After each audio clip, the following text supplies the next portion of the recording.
Ça raconte la réincarnation du plus puissant roi démon. Et c'est une nouveauté, tu dis? Ouais, ça vient de sortir chez Mana Books et c'est drôlement sympa. Ok, dis-moi plus. The God-Slaying Demon King nous emmène dans un monde unifié par Eram, le plus puissant roi démon de l'histoire. Ça commence bien. Ce dernier choisit de se rebeller contre le dieu démon, celui qui décide du destin de sa race, et également la personne qui lui demande régulièrement de faire des sacrifices. Comme quoi, ses préjugés sur les démons, c'est n'importe quoi.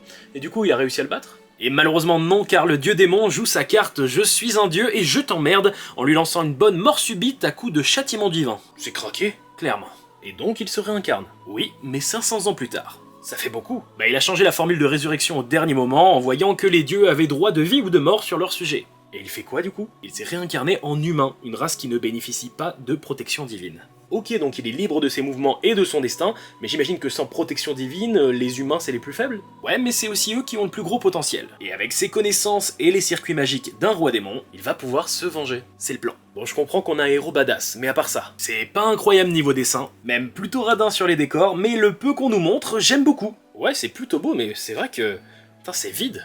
Ouais, sinon ce premier tome c'est clairement l'introduction. On a à peine 3 personnages de présentés, on nous annonce pas mal de choses pour la suite, mais c'est du fast-food en fait. C'est-à-dire, bah tu kiffes, mais ça va pas être une série longue et l'histoire tient sur un post-it, mais c'est hyper addictif. Ok, mais tu recommandes, on est d'accord? Ouais, plutôt, même si le tome 3 est sorti il y a plus d'1 an au Japon, donc on va espérer une parution d'au moins un tome par an, ça serait déjà ça.